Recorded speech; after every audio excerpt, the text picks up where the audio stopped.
Good afternoon. Good afternoon, ma'am.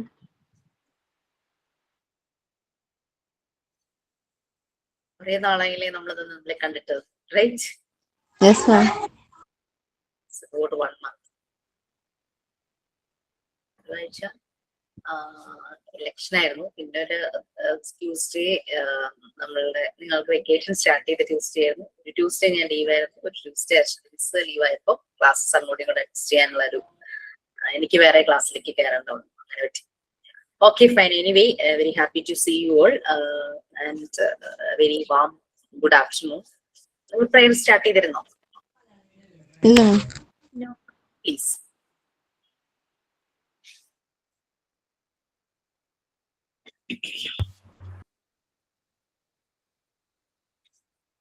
Yes. ആരാ prayer?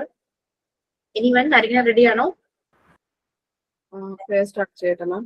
Please.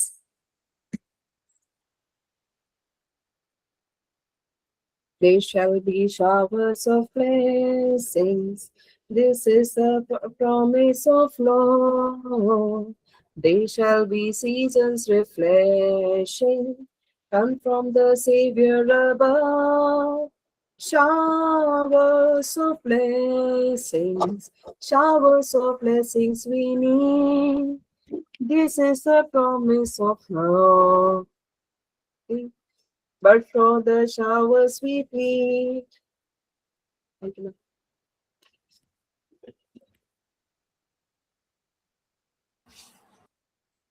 Yes. I'm signing. Okay. Good afternoon to our lovely teacher and my dear friends. Today is a bright day to discover new things and learn happily. This classroom is a place where we think freely and learn gently. Let us be calm, attentive, and helpful to one another. May this class bring us joy, wisdom, and beautiful moments together. Thank you.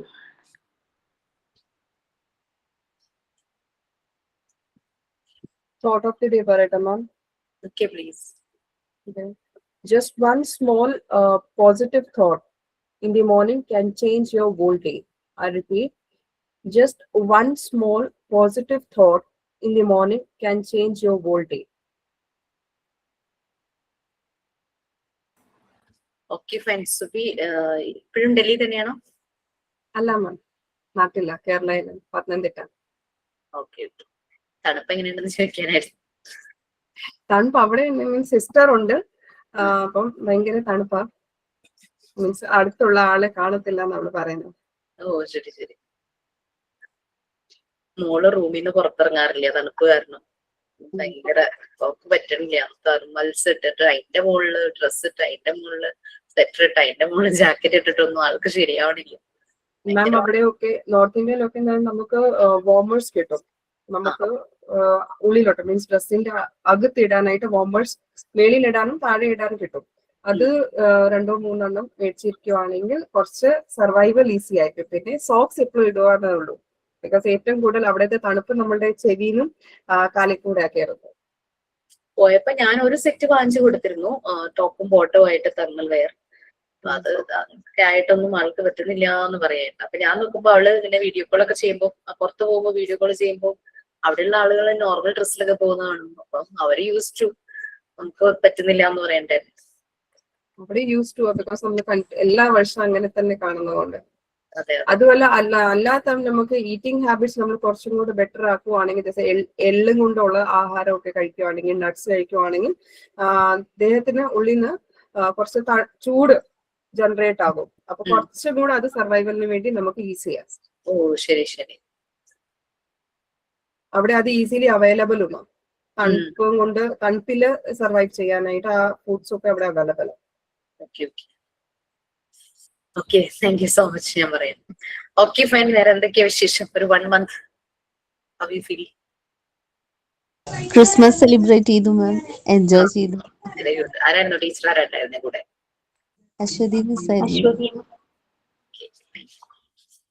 Christmas ഇപ്പം മക്കൾക്കൊക്കെ vacation ആയിരിക്കും അല്ലെ? അപ്പൊ അവര് അവധിയിലിരിക്കുന്നു. നിങ്ങൾ ആ സമയത്ത് നിങ്ങളെ കൊണ്ടുവന്ന് ക്ലാസ്സിൽ കൊണ്ടിരുത്തപ്പോഴേക്കും അവർക്ക് പ്രശ്നമുണ്ടോ? ഇല്ല ഒട്ടും പ്രശ്നമില്ല. കുഴപ്പമില്ല. ഓക്കെ, നമ്മൾ എവിടെ വരെ? കാരണം 1 മന്ത് ആയത് തന്നെ 1 മന്ത് എന്നല്ല, എനിക്ക് പ്രീവിയസ് വീക്കിലെ ക്ലാസ് തന്നെ കണക്ഷൻ പെട്ടെന്ന് കിട്ടാറില്ല. വെക്കേഷൻ ഇപ്പോഴും ക്ലാസ്സിൽ കയറാൻ പറ്റാണ്ട് ടൂറ് പോയേക്കണേ. എവിടെയാ പോയിരിക്കുന്നത്? എന്റെ കൂട്ടുകാരി അവള് കൊടൈക്കനാല് പോയേക്കണ ഐസ്. മഞ്ജു പോയില്ല? ഞാൻ പോയില്ല. അവള് പറഞ്ഞു ക്ലാസ് ഉണ്ട് കേറാൻ പറ്റൂല, അവരെയും കൊണ്ട് ടൂറ് പോണേന്ന് പറഞ്ഞു. ഞങ്ങൾക്ക് 10 ദിവസം മുടക്കാരായിരുന്നു. ശരി, ഓക്കെ, നിങ്ങളുടെ റിക്വസ്റ്റ് ചെയ്യാനൊന്ന് അറിയിച്ചേക്കാം. ഓക്കെ, എന്താ വെച്ചാ പിള്ളേർക്ക് മുടക്ക് കിട്ടുമ്പോഴല്ലേ നമുക്ക് എവിടെയെങ്കിലും പോകാൻ പറ്റുള്ളൂ. എനിക്ക് തോന്നുന്നു വർക്ക് ചെയ്യുന്നവർ ചിലപ്പോൾ വിചാരിച്ചിട്ടുണ്ടാവും, സ്കൂളിലൊക്കെ വർക്ക് ചെയ്യുന്ന ടീച്ചർമാർ നമ്മുടെ പല ബാച്ചിലുണ്ട്, അവര് ഇതുപോലെ വെക്കേഷൻ നോക്കിയിരിക്കുമായിരിക്കും ക്ലാസ്സിൽ കയറാൻ വേണ്ടിയിട്ട്. എനിവേ നോക്കാം, നിങ്ങളുടെ റിക്വസ്റ്റ് ഇറങ്ങിയ, പക്ഷെ എത്രത്തോളം അത് പോസിബിൾ ആവുമെന്ന് അറിയില്ല. കാരണം നമ്മുടെ കോഴ്സ് ഇങ്ങനത്തെ ആയതുകൊണ്ട് നമുക്ക് സ്കൂളിലൊക്കെ പോലെ ഇതുപോലെ 10 days ഒന്നും വെക്കേഷൻ തരാൻ പറ്റില്ല. പിന്നെ അല്ലെങ്കിൽ പ്രൊഫഷണൽ കോഴ്സുകൾക്കൊന്നും ഇങ്ങനെ വെക്കേഷൻ ഉണ്ടാകാറില്ല പൊതുവെ. നമ്മളൊരു ജോബ് ഓറിയന്റഡ് കോഴ്സ് ഒക്കെ ചെയ്യുമ്പോഴേക്കും ആ ഒരു ഹോളിഡേയ്സ് മാത്രമേ കിട്ടാറുള്ളൂ. നമ്മുടെ ഓഫീസിലാണെങ്കിൽ 25th മാത്രമേ അവധി ഉണ്ടായിരുന്നുള്ളൂ. നിങ്ങൾക്ക് ക്ലാസ് ഇല്ലാത്തതുകൊണ്ട് ഞങ്ങൾക്ക് ടീച്ചർമാരും ഫ്രീ ആയിരുന്നു എന്നേ ഉള്ളൂ, ബാക്കി സ്റ്റാഫൊക്കെ വർക്കിംഗ് ആയിരുന്നു. പറഞ്ഞേ ഉള്ളൂ, ഞാൻ സൂചിപ്പിച്ചതേ ഉള്ളൂ. കുറെ പേര് കേരളവര് ചിലപ്പോ എല്ലാരും കേറിയാന്നറിയില്ല.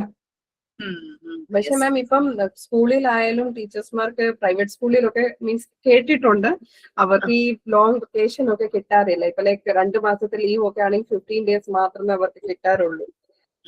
മീൻസ് അവർ പറയുന്നത് മീൻസ് ആ ഡ്യൂറേഷനിൽ അവർക്ക് ഈ ടീച്ചേഴ്സ് ട്രെയിനിങ്ങും പിന്നെ എക്സ്ട്രാ കരിക്കുലർ ആക്ടിവിറ്റീസ് ഉണ്ടല്ലോ, ഇവർക്ക് സിലബസ് ക്രിയേറ്റ് ചെയ്യുക, നോട്ട്സ് ക്രിയേറ്റ് ചെയ്യുക, ഇതെല്ലാം ആ സമയത്തിൽ അവരോട് ചെയ്യിപ്പിക്കുക ചെയ്യുന്നത്.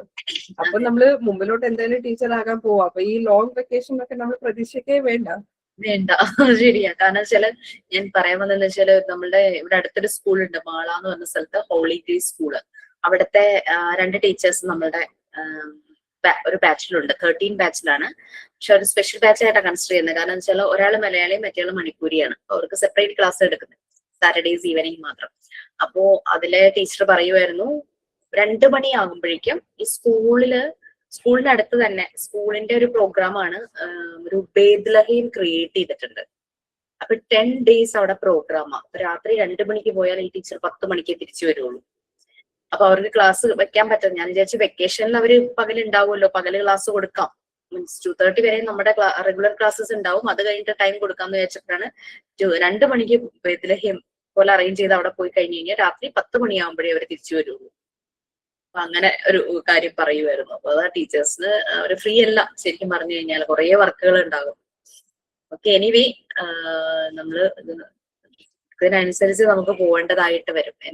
എന്റെ കൺസേൺ ഇത്രയേ ഉള്ളൂ, മക്കൾ ഇങ്ങനെ അവധിയെടുത്ത് വരിക്കുമ്പോ അമ്മമാരിങ്ങനെ ബിസി ആവുമ്പോൾ അവർക്കതൊരു മിസ്സിങ് ആവുമോ എന്നൊരു പേഴ്സണൽ ടൈം ഒക്കെ നമ്മൾ എടുക്കുവാണോ എന്നൊരു ഡൗട്ട് അത് ചോദിച്ചു. അങ്ങനെയൊന്നുമില്ല, ഞങ്ങൾ കറക്റ്റ് സമയത്ത് ക്ലാസ്സിൽ കയറി. പിള്ളേരെയൊക്കെ രാത്രി ആയാലും കൊണ്ടുപോകാലോ. ചിലവരുടെ കാര്യം ഞാൻ പറഞ്ഞെന്നുള്ളൂ, എല്ലാരും കേറിയാന്നറിയത്തില്ല, എപ്പോഴും കയറണവര്. 5 ബസ്സിലേക്ക് ഓൺലൈൻ ഇരിക്കുന്നവർക്ക് എന്ത് അവധി, പോണ വഴിക്ക് ക്ലാസ് അറ്റൻഡ് ചെയ്ത് ചിലർക്ക് ബസ്സിലൊക്കെ ഇരുന്ന് അറ്റൻഡ് ചെയ്യുന്ന കഥകളൊക്കെ പറയാറുണ്ട്. ഓക്കെ, പിന്നെ പരീക്ഷയൊക്കെ വരുവാണെങ്കിലാണ് നമുക്ക് അതൊന്ന് ഷെഡ്യൂൾ ചെയ്യേണ്ടതായിട്ട് വരുള്ളൂ. പിന്നെ ഓക്കെ ഫൈൻ. സോ 4 days മാത്രം ക്രിസ്മസ് ലീവ്. എവിടെയാണ് ഷംസി?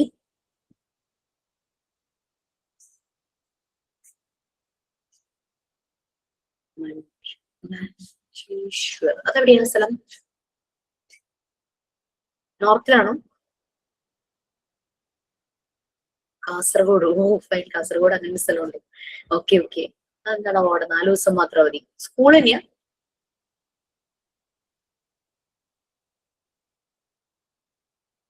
പക്ഷെ ഇപ്പൊ വാർത്തയിലൊക്കെ വന്നിട്ടുണ്ട്, ക്രിസ്മസിന്റെ അവധികളൊക്കെ പല സ്കൂളുകൾ അത് ക്യാൻസൽ ചെയ്തു, സെലിബ്രേഷൻ ഒക്കെ ക്യാൻസൽ ചെയ്തു എന്നൊക്കെ ഭയങ്കര വാർത്തയിലൊക്കെ വരുന്നുണ്ടായിരുന്നു. ആണോ? നമ്മുടെ വാർത്തയിൽ ഇപ്പോഴും ഉണ്ട്, കുറെ സ്ഥലത്തിൽ ഇങ്ങനെ മീൻസ് പ്രിപ്പയർ ചെയ്തിരിക്കുന്ന ഡെക്കറേഷനും കാര്യങ്ങളും ഒക്കെ BJP-കാരും ഈ ഇതുണ്ടല്ലോ ഹിന്ദു അവരൊക്കെ വന്നിട്ട് എല്ലാം പൊട്ടിച്ച് കളയുകയും ഡിസ്ട്രോയ് ചെയ്യുകയും പിന്നെ ഉപദ്രവിക്കുകയും പിന്നെ പള്ളിയുടെ ഒക്കെ വെളിയിലിരുന്ന് മറ്റേ നമ്മുടെ ഹനുമാൻ ചാലിസ ഒക്കെ വായിച്ച് ന്യൂസിലൊക്കെ കുറെ വാർത്തയുണ്ടായിരുന്നു. പല സ്കൂളിലും ഹിന്ദു ബേസ്ഡ് ആയിട്ടുള്ള സ്കൂളുകളിൽ ക്രിസ്മസിന്റെ അവധികളും ക്യാൻസൽ ചെയ്തതൊക്കെ പറയുന്നുണ്ട്. മീൻസ് ഓർഗനൈസേഷൻ ആയാലും അല്ലാത്ത ഒരു ഇൻസ്റ്റിറ്റ്യൂട്ട് ആയാലും അവിടെ ഹിന്ദു ബേസ്ഡ് ഒരു ഇതാണെങ്കിൽ അവർ അതൊക്കെ ക്യാൻസൽ ചെയ്തിട്ടുണ്ട്. നമുക്കിവിടെയൊക്കെ അങ്ങനെയൊന്നും ഒന്നും എവിടെയും കേട്ടിട്ടില്ല. കാരണം എല്ലാവർക്കും ആഘോഷങ്ങൾ വരാൻ വേണ്ടിയിട്ട് നോക്കിയിരിക്കുകയായിരുന്നു. കാര്യം ഈവൻ ജനുവരി 2nd വീക്ക് ആകുമ്പോൾ മോൻ ആനുവൽ ഡേ ആണെങ്കിൽ പോലും പ്രാക്ടീസിന് പോലും വെക്കേഷന് വീട്ടിലേക്ക് മീൻസ് സ്കൂളിലേക്ക് വിളിക്കുന്നില്ല. അങ്ങനത്തെ പരിപാടിയില്ല. ഇപ്രാവശ്യം വെക്കേഷൻ കൂടുതലാണല്ലോ. 5-ാം തീയതി അല്ലേ തുറക്കുള്ളൂ. Anyway let's hope for the best. ഇങ്ങനെ ഓരോ പൊട്ടത്തരൊക്കെ ആൾക്കാർ ഇങ്ങനെ ചെയ്യുന്നതിന് നമുക്കൊന്നും പറയാൻ പറ്റില്ല. അവരെ ഒന്നും മനസ്സിലാക്കിക്കാനും പറ്റില്ല. അങ്ങനത്തെ ഒരു മാനസിക അവസ്ഥയായിരിക്കും അവർക്കുള്ളത്. ഇവിടെ ഓണമായാലും ക്രിസ്മസ് ആയാലും 4 days leave. Okay. Anyway high സ്കൂളിലെ പിള്ളേർക്ക് മേ ബി, പക്ഷെ എന്നാലും 10th-ലും മോൻ 9th-ലും ഒന്നും അവർക്കൊക്കെ ഫുൾ ലീവ് ഉണ്ട് കേട്ടോ. എന്താണോ? Okay fine. കുട്ടികൾക്ക് ശരിക്കും അവധി വേണം. പിന്നെ എന്താ വെച്ചാൽ ആ അവധി അവർ എത്രത്തോളം എങ്ങനെ ഉപയോഗിക്കുന്നു എന്നുള്ളതിലാണ് കാര്യം. ഡിജിറ്റൽ വേൾഡിലേക്ക് പോവാതെ നേച്ചറുമായിട്ട് അവർ കണക്റ്റഡ് ആകുവാണെങ്കിൽ that will be better. Okay, so നമ്മൾ എവിടെ വരെ? സൈക്കോളജി ഞാനാണ് എടുത്തത്. Yes, ma'am. സൈക്കോളജി കഴിഞ്ഞോ? Yes, ma'am.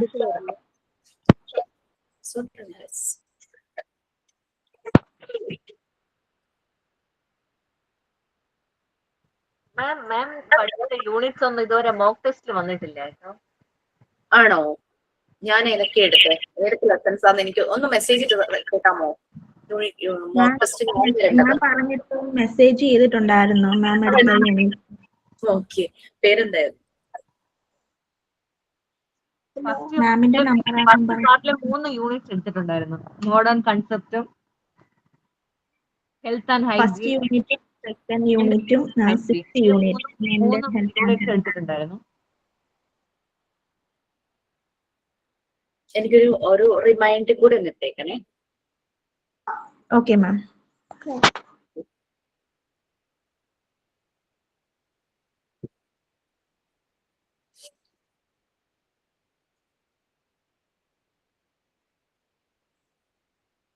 സൈക്കോളജി കഴിഞ്ഞിട്ടില്ലല്ലോ? എടുത്തോണ്ടിരിക്കുന്നല്ലേ ഉള്ളൂ? എടുത്തോണ്ടിരിക്കുക ma'am. Page number 58. Teachers and psychologist ഞാനൊന്ന് ഷെയർ ചെയ്യട്ടെ കേട്ടോ, യൂണിറ്റ് കാണുന്നു. ആരാണ് ഇവിടെ വിശേഷങ്ങൾ പറയാൻ വരുന്നത്? ശബ്ദമൊക്കെ കേൾക്കണ്ടല്ലോ.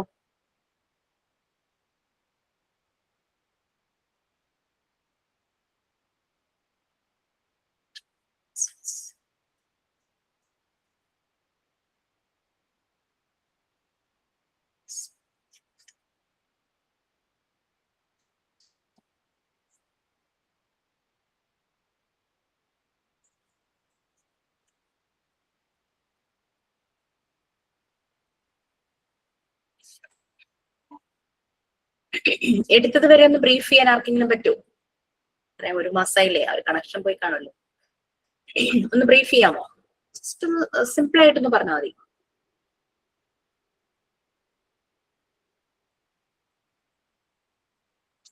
സൈക്കോളജി എന്ന് പറയുന്നത് സ്റ്റുഡൻസിന്റെ ബിഹേവിയറിനെ കുറിച്ചുള്ള പഠനമാണ്.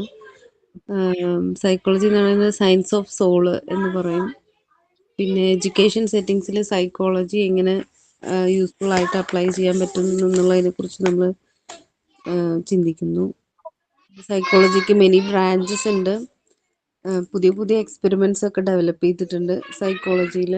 പിന്നെ വൂമ്പ് ടു ടോംബ് എന്നുള്ള ആ ഒരു കൺസെപ്റ്റ് ഞാൻ പറഞ്ഞു.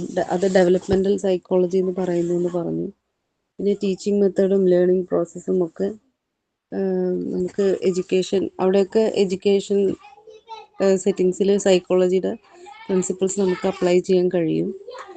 പിന്നെ നോർമേറ്റീവ് സയൻസ് അല്ല എന്ന് പറഞ്ഞു മാം. അപ്പോൾ നോർമേറ്റീവ് എന്നുള്ളത് എനിക്ക് ക്ലിയർ ആയില്ല മാം, അതെന്താണ് അതിനെക്കുറിച്ച് പറഞ്ഞത്? അപ്പോൾ അതൊന്നും കൂടി അറിയണം മാം. പിന്നെ അതുപോലെ സ്വാട്ട് അതിനെക്കുറിച്ച് പറഞ്ഞിരുന്നു മാം. സ്ട്രെങ്ത്, വീക്ക്നെസ്, ഓപ്പർച്യൂണിറ്റി, ത്രെറ്റ്, ആ ഒരു ഇതിനെക്കുറിച്ചും പറഞ്ഞിരുന്നു. അങ്ങനെയാണ്. ഓക്കെ, സൈക്കോളജി എന്ന് പറയുന്നത് വളരെ വൈഡ് ആണ്, ഇപ്പോഴും ഡെവലപ്പ് ചെയ്തുകൊണ്ടിരിക്കുന്ന ഒരു സയൻസ് ആണ്. ഇറ്റ്സ് എ സയൻസ് എന്ന് ആദ്യമേ തന്നെ നമ്മൾ പറഞ്ഞു. ദാറ്റ് മീൻസ് അതൊരു ഫാക്റ്റ് ആണ്. നമ്മൾ ഹിപ്നോട്ടിസ് ചെയ്യുക, അതൊക്കെ നിങ്ങൾ കേട്ടിട്ടില്ലേ? ആരെങ്കിലും കണ്ടിട്ടുണ്ടോ ചെയ്യുന്നത്? ഹിപ്നോട്ടൈസ് ചെയ്യുക എന്നുള്ളത്. യെസ്, അതൊരു സയൻസ് അല്ല. പക്ഷെ എന്നാലും അതിന്റെ റിസൾട്ടുകളെ പറ്റി നമ്മൾ ഒത്തിരി കേട്ടിട്ടുണ്ട്. റിസൾട്ട് അതിന്റെ പുറകിലുള്ള ഫാക്ട് എന്താണെന്ന് അറിയുന്നില്ല. ശരിക്കും പറഞ്ഞു കഴിഞ്ഞാൽ നമ്മളുടെ മൈൻഡിന്റെ രണ്ടവസ്ഥ, ഒന്ന് കോൺഷ്യസ് മൈൻഡും അൺകോൺഷ്യസ് മൈൻഡും ആണ് നമുക്കുള്ളത്. നമ്മുടെ കോൺഷ്യസ് മൈൻഡ്, നമ്മുടെ ബോധ മനസ്സ്, നമുക്ക് ബോധമുള്ളതെന്ന് പറയില്ലേ, നമ്മുടെ സെൻസ്, ആ സെൻസ് ഉള്ള ടൈം, ആ ഒരു കോൺഷ്യസ് മൈൻഡ് എന്ന് പറയുന്നത് നമ്മൾ റെസ്റ്റ് ചെയ്യുമ്പോൾ അതും റെസ്റ്റ് ചെയ്യും, നമ്മൾ ഉറങ്ങുമ്പോൾ അത് റെസ്റ്റ് ആയിരിക്കും, അത് ആക്റ്റീവ് അല്ല. നമ്മൾ എപ്പോഴാണോ എണീക്കുന്നത്, നമ്മൾ ആക്റ്റീവ് ആകുന്നത്, അപ്പൊ മാത്രമാണ് നമ്മുടെ കോൺഷ്യസ് മൈൻഡ് ആക്റ്റീവ് ആകുള്ളൂ. അതേസമയം നമ്മൾ ഉറങ്ങുമ്പോഴും ഒരു 24 hours ഒരു ഫാക്ടറി എന്ന് പറയുന്ന പോലെ പണിയെടുക്കുന്ന വേറൊരാളുണ്ട്, നമ്മളുടെ സബ് കോൺഷ്യസ് മൈൻഡ്. നമ്മുടെ ആ ഒരു സബ് കോൺഷ്യസ് മൈൻഡ് എന്ന് പറഞ്ഞു കഴിഞ്ഞാൽ നമ്മൾ ജനിച്ചപ്പോ തുടങ്ങി, മേ ബി അമ്മയുടെ വോമ്പിലായിരുന്ന സമയത്ത് തുടങ്ങിയ നമുക്കുണ്ടായ പല റിഫ്ലക്ഷൻസും അതിലിങ്ങനെ സ്റ്റോർഡ് ആയിരിക്കും. നമുക്ക് ശരിക്കും പറഞ്ഞു കഴിഞ്ഞാൽ 3 വയസ്സ് കഴിഞ്ഞുള്ള കാര്യങ്ങളൊക്കെയാണ് നമ്മളുടെ നല്ലൊരു മെമ്മറിയിൽ വരുള്ളൂ. അതിന് ചെറിയ പ്രായത്തിലുള്ളത് നമ്മുടെ മെമ്മറിയിലേക്ക് അങ്ങനെ വരിക. ഇതെല്ലാം നമ്മളുടെ ഈ ഒരു സബ് കോൺഷ്യസ് മൈൻഡിലുണ്ടായിരിക്കും. അൺകോൺഷ്യസ് മൈൻഡ് എന്ന് പറയും. അത് 24 hours വർക്ക് ചെയ്യുന്ന ഒരു ഫാക്ടറിയാണ്. പലപ്പോഴും നമ്മൾ സ്വപ്നങ്ങൾ കാണുന്നത് ഒരു പക്ഷേ തലയും വാലും ഇല്ലാത്തൊരു സ്വപ്നങ്ങൾ, ഒരു ബന്ധമില്ലാത്ത ആളുകൾ, ഒരു പരിചയമില്ലാത്ത ആളുകൾ, അങ്ങനെയൊക്കെ നമ്മൾ പറഞ്ഞ് സ്വപ്നം കാണാറുണ്ടെന്ന് നമ്മൾ പറയാറുണ്ടല്ലേ. ഇതിനെല്ലാം കാരണം നമ്മളുടെ ഈ ഒരു അൺകോൺഷ്യസ് മൈൻഡിലെ ചില റിഫ്ലക്ഷൻസ്. അപ്പൊ അതുകൊണ്ടൊരു കുട്ടിയുടെ ഡെവലപ്മെന്റ് സ്റ്റേജ് ഏതൊരു ഏജ് ആണെങ്കിലും അതിന്റെ മൈൻഡിന്റെ ഡെവലപ്മെന്റിന് പറ്റുന്ന സാഹചര്യങ്ങളിലൂടെ ആ കുട്ടി വളരണം.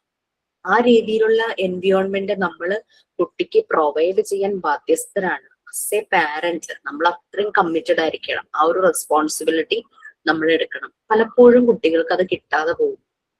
അത് അവരുടെ റൈറ്റ്സ് ആണ്. നല്ലൊരു സാഹചര്യത്തിൽ, നല്ലൊരു അന്തരീക്ഷത്തിൽ വളരുക എന്നുള്ളത് അവരുടെ ഒരു റൈറ്റ്സ് ആണ്. അത് കുട്ടികൾക്ക് നിഷേധിക്കപ്പെടുന്നില്ലേ? നിങ്ങൾ തന്നെ ആലോചിച്ച് നോക്കൂ. ഉണ്ടോ? ആ കുഞ്ഞിന് വളരാൻ പറ്റുന്ന എല്ലാം നമ്മൾക്ക് പ്രൊവൈഡ് ചെയ്യാൻ അതിന് പാരന്റ്സിന് പറ്റണം. ബാക്കിയുള്ളവരൊക്കെ പിന്നീട്. മെയിൻ പ്രൈം ആയിട്ടുള്ള മെമ്പേഴ്സ് എന്ന് പറയുന്നത് കുട്ടിയുടെ പാരന്റ്സ് തന്നെയാണ്. ശരിക്കും നമ്മളൊക്കെ ഒരു പ്രോഗ്രാം ഇങ്ങനെ ഡിസൈൻ ചെയ്തുകൊണ്ടിരിക്കുക. അത് പക്ഷെ ഞങ്ങൾക്ക് അങ്ങോട്ട് അപ്ലൈ ചെയ്യാൻ പറ്റുന്നില്ല. ആപ്ലിക്കേഷൻ ലെവലിലേക്ക് വരുമ്പോൾ പല പല ചലഞ്ചസ് വരുന്നു. പ്രോഗ്രാം ഇതാണ്. സത്യം പറഞ്ഞു കഴിഞ്ഞാൽ അതിനെക്കുറിച്ച് ചിന്തിച്ചു തുടങ്ങിയിട്ട് തന്നെ 2 വർഷത്തിൽ കൂടുതലായി. നമ്മുടെ കേരളത്തിലുടനീളം കുറേ സൈക്കോളജിസ്റ്റുകൾ അതിന്റെ പുറകിലുണ്ട്. ഞാനും അതിന്റെ ഒരു ഭാഗമാണ്. നമ്മൾ ഈ കുഞ്ഞുങ്ങളുടെ ഡെവലപ്മെന്റ്, ഈ പറഞ്ഞ പോലെയുള്ള എൻവിയോൺമെന്റ് കുട്ടികൾക്ക് പ്രൊവൈഡ് ചെയ്യുന്ന കാര്യത്തിൽ പാരന്റ്സ് കാണിക്കേണ്ട റെസ്പോൺസിബിലിറ്റി, അവരുടെ കമ്മിറ്റ്മെന്റ്, അവരെ അതിനെ കുറിച്ചുള്ള അവയർനെസ് അവർക്ക് കൊടുക്കുക എന്നുള്ളത്. ശരിക്കും ഫസ്റ്റ് ഇനീഷ്യലി നമ്മൾ വിചാരിച്ചത് കുട്ടി ജനിച്ചതിന് ശേഷം എന്നുള്ള രീതിയിലായിരുന്നു. നമുക്കിപ്പോ കല്യാണത്തിന് മുമ്പ് പ്രീ മാരിറ്റൽ കൗൺസിലിംഗ് ഒക്കെ നമുക്ക് പല റിലീജിയസിന്റെ ഭാഗമായിട്ടും പ്രൊവൈഡ് ചെയ്യുന്നുണ്ട്. അല്ലാതെ ആളുകൾ പേഴ്സണലി അത് അവരുടെ ലൈഫിന് വേണ്ടിയിട്ട് അവർ പേഴ്സണലി പോയി അത് അറ്റൻഡ് ചെയ്യുന്ന ആൾക്കാരും ഉണ്ട്. അപ്പൊ അങ്ങനെ അതിന് കെയർ എടുക്കുന്നുണ്ട്. അതുപോലെ ആദ്യം നമ്മൾ പ്ലാൻ ചെയ്തത് കുട്ടി ജനിച്ച ഉടനെ തന്നെ പാരന്റ്സിന് അവയർനെസ് കൊടുക്കുക എന്നുള്ളതായിരുന്നു. അല്ലെങ്കിൽ അമ്മ പ്രഗ്നന്റ് ആയിരിക്കുന്ന സമയത്ത് കൊടുക്കുക എന്നുള്ളതായിരുന്നു. അപ്പൊ നമ്മളുടെ ഭയങ്കര ഒത്തിരി ഞങ്ങളൊക്കെ റെസ്പെക്ട് ചെയ്യുന്ന ഒരു ഗാർഡിയൻ എന്നുള്ള രീതിയിലൊരു ആ ഒരു ഗാർഡിയൻ ഓഫ് ഏഞ്ചൽ എന്നൊക്കെ പറയാം, അങ്ങനെയുള്ള ഒരു സാർ ഉണ്ടായിരുന്നു, തോമസ് അബ്രഹാം സാറ്. സാറാണ് പറഞ്ഞത് കുട്ടിക്ക് വേണ്ടിയിട്ട് പാരന്റ്സ് പ്ലാൻ ചെയ്യുമ്പോൾ തന്നെ അതിനുള്ള അവയർനെസ് കൊടുക്കണം. അതൊരു ആ ഒരു പ്രോസസ് നടക്കേണ്ടത്, ജീവന്റെ തുടിപ്പ് ഉണ്ടാകുന്ന പ്രോസസ് നടക്കുന്ന അവർ രണ്ടുപേരും തമ്മിൽ വളരെ സ്നേഹത്തോടെ ആയിരിക്കണം. അല്ലാതെ ഒരാള് മദ്യപിച്ചു വന്നിട്ട് അയാളുടെ മദ്യത്തിന്റെ ലഹരിയിൽ അങ്ങനെ നടക്കുന്ന ഒരു പ്രോസസ് ആയി പോകരുത്. ആ രീതിയിൽ ഒരിക്കലും ഒരു ജീവന്റെ തുടിപ്പ് അമ്മയുടെ ഗർഭപാത്രത്തിൽ വരരുത് എന്നുള്ള രീതിയിൽ സാർ പറഞ്ഞു. അപ്പോഴാണ് നമ്മൾ അതിനെപ്പറ്റി ചിന്തിച്ചത്. അപ്പൊ ആ രീതിയിൽ നമുക്ക് ഈ അച്ഛനും അമ്മയും ആകാൻ പ്രിപ്പയർ ആകുന്ന മുമ്പ് തന്നെ ഇവർക്ക് അതിനുള്ള അവയർനെസ് കൊടുക്കണം എന്നുള്ള രീതിയിലും അതൊക്കെ ആയിരിക്കും നമ്മൾ അതിന്റെ ഉള്ളിലുള്ള ചലഞ്ചസ്. പാരന്റ്സ് അങ്ങനെ കൺവിൻസ്ഡ് ആയി റെഡിയായി അതിന് വരാൻ ചാൻസ് വളരെ കുറവാണ്. പലപ്പോഴും ഒരു ബിലോ ആവറേജ് അല്ലെങ്കിൽ അങ്ങനെയൊക്കെയുള്ള ഒരു ഫാമിലിയിൽ നിന്ന് ഇപ്പം എഡ്യൂക്കേറ്റഡ് കുറവായിട്ടുള്ള ചില ഫാമിലികളിൽ ചിലപ്പോൾ അവരതിന് കൺവിൻസ്ഡ് ആകില്ല, അവരതിന് തയ്യാറാകില്ല, അവരങ്ങനെയുള്ള ക്ലാസ്സുകൾ അറ്റൻഡ് ചെയ്യാൻ അവർ റെഡി ആവില്ല. അങ്ങനത്തെയൊക്കെ പ്രശ്നങ്ങളൊക്കെയാണ് നമ്മൾ അനുഭവിച്ച ഒരു ചലഞ്ച്. അപ്പൊ ശരിക്കും ഈ ജീവന്റെ തുടിപ്പ്, അതാണ് നമ്മൾ ഡെവലപ്മെന്റൽ സൈക്കോളജി എന്ന് പറയുന്നത്. ആ വോം ടു ടോം, ആ ഗർഭപാത്രം തുടങ്ങി ടോം ലൈഫ് എൻഡ് ചെയ്യുന്ന വരെയുള്ള ആ ഒരു ഡെവലപ്മെന്റ്, അത് വളരെ ഇമ്പോർട്ടന്റ് തന്നെയാണ്, ആ ഒരു ഫേസസ് എന്ന് പറയുന്നത്. പിന്നെ പേഴ്സണാലിറ്റി, നമ്മൾ എപ്പോഴും നമ്മുടെ പേഴ്സണാലിറ്റിയെ കുറിച്ച് പറയുമല്ലേ. അപ്പൊ എല്ലാവർക്കും യുണീക്ക് ആയിട്ട് എന്തെങ്കിലും ഒരു ക്യാരക്ടറിസ്റ്റിക്സ്, ഒരു പേഴ്സണൽ ട്രേറ്റ്സ് ഉണ്ടാവും, സ്വഭാവ സവിശേഷതകൾ, സ്വഭാവ ഗുണങ്ങൾ എന്ന് പറയുവാണെങ്കിൽ തന്നെ. ചിലർക്കത് ഫിസിക്കൽ ആയിട്ടുള്ള ഡിഫറൻസസ് ആയിരിക്കും, ചിലരുടേത് മെന്റൽ ആയിട്ടുള്ള ഡിഫറൻസസ് ആയിരിക്കും. അതായത് ചിലർക്ക് നല്ല മുടി, നല്ല കണ്ണ്, നമ്മൾ ചിലരെ പറയുമ്പോൾ നമ്മളിങ്ങനെ അവരെ നമ്മൾ ഡിസ്ക്രൈബ് ചെയ്യുന്നത് നല്ല കണ്ണുള്ളത്, അല്ലെങ്കിൽ ആ നല്ല മൂക്കുള്ളത്, അല്ലെങ്കിൽ നല്ല മുടിയുള്ളത്, അങ്ങനെയൊക്കെ നമ്മൾ ഓരോരുത്തർക്കും പറയും. അപ്പൊ നമ്മളുടെ ഓരോരുത്തരുടെയും ഒരു ഐഡന്റിറ്റി ചിലപ്പോൾ നമ്മളുടെ ഫിസിക്കൽ ഫാക്ടേഴ്സ് ആയിട്ട് മാറും. നല്ല ചിരിയുള്ളതെന്നോ അങ്ങനെ ഇങ്ങനെയൊക്കെ പറയുമ്പോഴേക്കും അങ്ങനെ ഓരോരുത്തർക്കും നമ്മുടെ ഐഡന്റിറ്റി അതായിട്ട് മാറും പലപ്പോഴും. അതെ, അത് തന്നെ പറയും. ഷോർട്ട് ആയിട്ടുള്ളത്, നല്ല ഹൈറ്റ് ഉള്ളത്, തടിയുള്ളത് ഒക്കെ നമ്മുടെ ഐഡന്റിറ്റി ആയിട്ട് മാറാറുണ്ട്, ഫിസിക്കൽ ക്യാരക്ടറിസ്റ്റിക്സ്. അതുപോലെ തന്നെ നമ്മുടെ ആറ്റിറ്റ്യൂഡ്, നമ്മൾ ചിലപ്പോ കുറെ കൂടെ ഡീപ്ലി നമ്മൾ അറിയാവുന്നവർ പറയും എന്ത് പ്രോബ്ലം വന്നാലും അത് നല്ലപോലെ സോൾവ് ചെയ്യും. പ്രശ്നങ്ങൾ വന്നു കഴിഞ്ഞാൽ അത് ഫേസ് ചെയ്യാനായിട്ട് മടിയൊന്നുമില്ല, അത് സോർട്ട് ഔട്ട് ചെയ്യും, സോൾവ് ചെയ്യും. ആരുടെ പ്രശ്നങ്ങളാണെങ്കിലും നല്ലൊരു സുഹൃത്താണ്. ആ ഒരു രീതിയിലൊക്കെ നമ്മളുടെ ചില ആറ്റിറ്റ്യൂഡ് വെച്ചിട്ട് ആളുകൾ പറയാറുണ്ട്. അപ്പൊ ഈ ഒരു നമ്മുടെ പേഴ്സണാലിറ്റിയുടെ ഭാഗമാണ് നമ്മളുടെ ഈ യൂണിക് ക്യാരക്ടറിസ്റ്റിക്സ് എന്ന് പറയുന്നത്. ഇത് വളർന്നിട്ടല്ല ശരിക്കും ഉണ്ടാവേണ്ടത് പേഴ്സണാലിറ്റി. ചെറുപ്രായത്തിലെ തന്നെ കുട്ടികളിലെ പേഴ്സണാലിറ്റി ഡെവലപ്പ് ചെയ്യും. നമ്മുടെ ചില പാട്രിയാർക്കിക്കൽ സിസ്റ്റം, പഴയ കാലത്തെ കാലഹരണപ്പെട്ട കുറെ എന്താ പറയാ ഇങ്ങനെ പിന്തുടർന്നു വരുന്ന കുറെ കാര്യങ്ങളുണ്ട്. ഇപ്പോ മാറ്റങ്ങളൊക്കെ വരുന്നുണ്ട്. അതായത് മുതിർന്നവര് പറയണതാണ് ശരി, മുതിർന്നവരെ നമ്മള് ക്വസ്റ്റ്യൻ ചെയ്യാൻ പാടില്ല എന്നൊക്കെ പറയും അല്ലെ. പക്ഷെ ഇപ്പോഴത്തെ ജനറേഷൻ അങ്ങനെയാണല്ലോ, അവർക്ക് റൈറ്റ് റോങ് അത് അവര് തിരിച്ചറിയും. അവർക്ക് ജസ്റ്റിസ് അതിനോട് ഭയങ്കരമായിട്ട് അതിനെ മുറുകെ പിടിക്കും. പിന്നെ എന്തെങ്കിലും അനീതി പോലെ എന്തെങ്കിലും കണ്ടു കഴിഞ്ഞാൽ അവർ ക്വസ്റ്റ്യൻ ചെയ്യും. അത് വീട്ടിലാണെങ്കിലും സ്കൂളിലാണെങ്കിലും എവിടെയാണെങ്കിലും അവരത് ക്വസ്റ്റ്യൻ ചെയ്യും. അപ്പോൾ ടീച്ചേഴ്സിനോടൊക്കെ അത് തുറന്നു പറയാൻ അവർക്ക് പ്രശ്നമില്ല. ടീച്ചറാണ്, ഞാൻ മിണ്ടാതിരിക്കണം, ഞാൻ റെസ്പെക്ട് ചെയ്യണം എന്നുള്ളത്. അതുപോലെ തന്നെ വീട്ടിൽ മുതിർന്ന ആരെങ്കിലും എന്നേക്കാൾ പ്രായമുള്ള ആളാണ്, ഞാൻ അത് ചോദിക്കാൻ പാടില്ല, അവര് പറയുന്നത് തെറ്റാണെങ്കിലും അതാണ് ശരി. അങ്ങനത്തെ കാലം കഴിഞ്ഞു അല്ലെ ഇപ്പോ. അപ്പൊ അങ്ങനെ ഇപ്പോഴത്തെ ജനറേഷൻ, ആ ഇസഡ് ജനറേഷൻ എന്ന് പറഞ്ഞാൽ അവര് അങ്ങനെ ക്വസ്റ്റ്യൻ ചെയ്യാനായിട്ട് തുടങ്ങും. ഇതെല്ലാം ഒരു കുട്ടിയുടെ പേഴ്സണാലിറ്റി ഡെവലപ്പ് ചെയ്യണമെങ്കിൽ ചെറുപ്രായം തുടങ്ങിയ കുട്ടിയിൽ ഉണ്ടാകുന്ന യുണീക് ക്യാരക്ടറിസ്റ്റിക്സ് അത് ഡെവലപ്പ് ചെയ്ത് വരണം. നമ്മളുടെ റോൾ അവിടെ വരുന്നത് ഗുഡ് ഈവിൾ എന്തായാലും ഒരു ഈവിൾ ആയിട്ട് എന്തെങ്കിലും കണ്ടു കഴിഞ്ഞാൽ നമ്മൾ അപ്പൊ തന്നെ ഇടപെടണം, അതിനെ വൈപ്പ് ഔട്ട് ചെയ്യണം. ബാക്കി എല്ലാ കാര്യങ്ങളിലും കുട്ടിക്ക് വേണ്ടുന്ന ഒരു സപ്പോർട്ട്, ആ ഒരു സറൗണ്ടിങ്സ് ഡിസൈൻ ചെയ്ത് കൊടുക്കണം എന്നുള്ളത് തന്നെയാണ്. അതാണ് ഒരു കുട്ടിയുടെ ഡെവലപ്മെന്റിന് ഏറ്റവും ഹെൽപ്പ് ചെയ്യുന്ന ഫാക്ടേഴ്സ്, അത് വളരുന്ന എൻവിയോൺമെന്റ്. കുഞ്ഞുങ്ങൾ 3 ഫേസസിലൂടെയാണ് കടന്നു പോകുന്നത് എൻവിയോൺമെന്റില്. ജനിച്ച കുറെ കാലം അവർ വീട്ടിൽ തന്നെയായിരിക്കും. പിന്നെ സൊസൈറ്റിയുമായിട്ട് അവർ ഇന്ററാക്ട് ചെയ്യാനായിട്ട് തുടങ്ങും. പിന്നെ സ്കൂളിലെത്തും. സ്കൂൾ കാലഘട്ടം അല്ലെങ്കിൽ എഡ്യൂക്കേഷൻ എന്നുള്ള ആ കാലഘട്ടം അവരുടെ ലൈഫിലെ പല സ്റ്റേജസിലൂടെയും കടന്നു പോകുന്ന ഒന്നാണ്. അപ്പോൾ എഡ്യൂക്കേഷൻ സെറ്റിങ്സിൽ കുട്ടികളെ കെയർ ചെയ്യേണ്ടത് വളരെ അത്യാവശ്യമാണ്. കുട്ടികളുടെ ബിഹേവിയർ മനസ്സിലാക്കേണ്ടത് അത്യാവശ്യമാണ്. അതുകൊണ്ടാണ് നമ്മൾ സൈക്കോളജി പഠിക്കുന്നത്. ഓക്കെ, മോണ്ടിസോറി എന്ന് പറഞ്ഞാൽ ഇതാണോ പഠിപ്പിക്കുന്നതെന്നൊക്കെ അങ്ങനെ ചെറിയ ഡൗട്ട്സ് ഒക്കെ വരും അല്ലെ. നമ്മൾക്ക് ഒരാളുടെ ബിഹേവിയർ മനസ്സിലാകണമെങ്കിൽ നമ്മൾ സൈക്കോളജി അറിഞ്ഞിരിക്കണം. ചിലപ്പോൾ വീട്ടിൽ നിന്ന് തന്നെ നമുക്ക് അതിനുള്ള നല്ല എക്സ്പീരിയൻസ് ഒക്കെ കിട്ടും. നമുക്ക് ആളുകളെ ഒബ്സർവ് ചെയ്ത് കഴിഞ്ഞാൽ നമുക്ക് കുറേയൊക്കെ അവരുടെ ക്യാരക്ടറിസ്റ്റിക്സ് ഒക്കെ മനസ്സിലാക്കാനായിട്ട് പറ്റും. ഈ ഒരു സിറ്റുവേഷൻ ഇപ്പൊ നമ്മുടെ വീട്ടിൽ ലൈഫ് പാർട്ട്ണർ അല്ലെങ്കിൽ കുട്ടികൾ അല്ലെങ്കിൽ parents, in-laws, Hoover it is, നമ്മുടെ കസിൻസ് ഒക്കെ, അപ്പൊ അവരെയൊക്കെ നമ്മൾ സ്റ്റഡി ചെയ്യുവാണെങ്കിൽ ശരിക്കും പറഞ്ഞു കഴിഞ്ഞാൽ നമുക്ക് അറിയാൻ പറ്റും അവരെ ഓരോ സിറ്റുവേഷനിലും അവരെങ്ങനെ പെരുമാറുന്നു, അവരുടെ രീതികൾ എങ്ങനെയാണ്, അവരുടെ മൂഡ് സ്വിങ്സ് ഏത് സമയത്താണ്, അങ്ങനെയുള്ള കാര്യങ്ങളൊക്കെ നമുക്ക് മനസ്സിലാവും. അപ്പൊ നമ്മൾ കുറച്ചുകൂടെ റിലീവ്ഡ് ആവും. നമ്മൾ ആൾക്കാരെ മനസ്സിലാക്കിയിട്ട് നമ്മൾ പെരുമാറുമ്പോൾ നമ്മൾ റിലാക്സ്ഡ് ആവും, റിലീവ്ഡ് ആവും. മറ്റേ നമുക്ക് ഫീൽ ചെയ്യും ചിലപ്പോൾ ചില ആളുകളുടെ പെരുമാറ്റം കാണുമ്പോൾ ഇതെന്താ ഇങ്ങനെ പെരുമാറുന്നത്. പക്ഷെ നമുക്ക് പിന്നീട് നമുക്ക് മനസ്സിലാകും അവര് എന്ത് സിറ്റുവേഷനിലൂടെയാണ് കടന്നു പോകുന്നത്, അതുകൊണ്ടാണ് അവരെങ്ങനെ, അവരുടെ രീതി ഇങ്ങനെയാണ്. ചിലപ്പോ ചില നെഗറ്റീവ് ഇതൊക്കെ നമുക്ക് മാറാനായിട്ട് നമുക്ക് അവരെ ഹെൽപ്പ് ചെയ്യാനായിട്ട് പറ്റും. അങ്ങനെ വരുമ്പോ ഒരു സമാധാനമായിരിക്കും നമുക്ക്. അതുവരെ നമ്മൾ ചിലപ്പോൾ ചില ആളുകളുടെ രീതികൾ കാണുമ്പോൾ നമുക്ക് ഫ്രസ്ട്രേഷൻ അങ്ങനെ ഇങ്ങനെ കാര്യങ്ങൾ. ഇവിടെ ഹസ്ബൻഡ് ഒരാളാട്ടോ, ആൾക്ക് ഇങ്ങനെ ചുമ്മാ അങ്ങനെ ഫ്രസ്ട്രേഷൻ വരും ചില ആളുകളെ കാണുമ്പോൾ. അവരൊക്കെ പണ്ട് കണ്ടിട്ടും കൂടി ഉണ്ടാവില്ല, ഒരു പരിചയം ഉണ്ടാവില്ല. ചിലപ്പോൾ ബസ്സിൽ കയറുമ്പോൾ അടുത്തിരിക്കുന്ന ആളുടെ ചില മാനറിസം കാണുമ്പോൾ ഒരു ഫ്രസ്ട്രേഷൻ വരും. ഇപ്പൊ ഞാനിങ്ങനെ പറയും അത് ഓരോരുത്തരുടെയും അവരുടെ ഒരു പേഴ്സണൽ ട്രേറ്റ്സ് അല്ലേ. നമുക്കിപ്പോ അവരെ നേരിട്ട് അറിയുന്ന ഒരു വ്യക്തിയല്ല.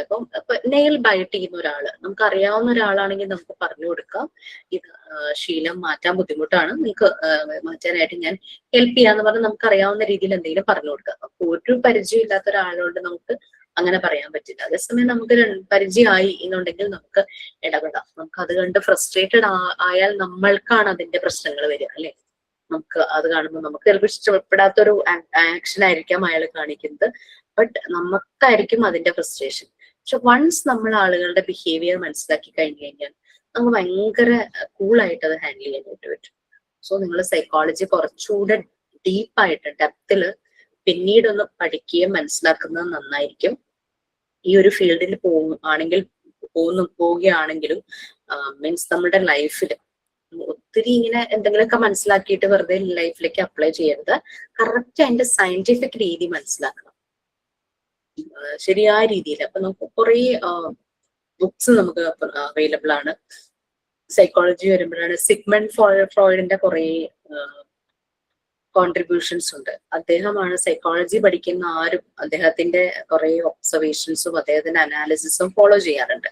എന്നാലും കുറെ ക്രിറ്റിസിസ് ഒക്കെ വന്നിട്ടുണ്ട് ഫ്രോയിഡിന്റെ ചില അനാലിസിസിന് എഗെയിൻസ്റ്റ് ആയിട്ട്. എന്നാലും ആദ്യമായി സൈക്കോളജി പഠിക്കാൻ തുടങ്ങുന്ന ഏതൊരു കുട്ടിയും ഫോളോ ചെയ്യുന്നത് അദ്ദേഹത്തിന്റെ ബുക്സുകളും കാര്യങ്ങളൊക്കെ തന്നെയാണ്. ഓക്കെ, നമ്മളിപ്പോ ഇവിടെ വരെ ടീച്ചേഴ്സ് ആൻഡ് സൈക്കോളജി ആണോ എടുക്കണ്ടേ? അതെടുത്ത് മാം അതിന്റെ സെക്കൻഡ് പാരഗ്രാഫ് വരെ നിർത്തിയായിരുന്നു. Okay,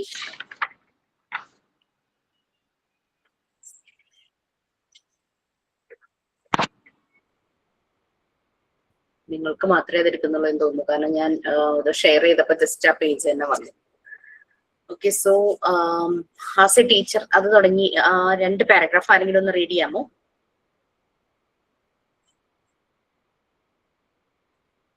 yes please.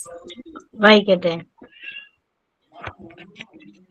As a teacher deals with children's processing of knowledge, she is expected to know the process involved in the obtaining of knowledge.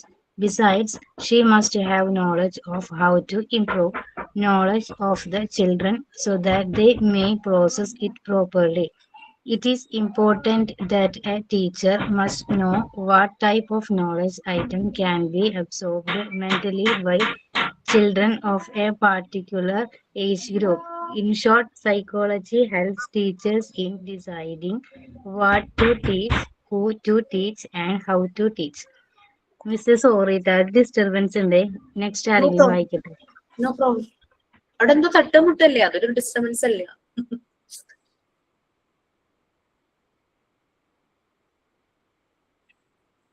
Okay Anjala, അത് കുഴപ്പമില്ലായിരുന്നു. എന്നാലും ആരെങ്കിലും വായിക്കാൻ റെഡി ആണെങ്കിൽ വായിച്ചോളൂ അഞ്ജലിക്ക്, അതൊരു ഇഷ്യൂ ആണെങ്കിൽ.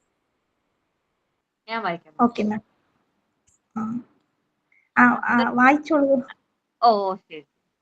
As the children undergoing pre-primary education are very young and not much expected of the society or larger environment, a teacher must be intentionally careful in dealing with them. They are very subtle and sensitive.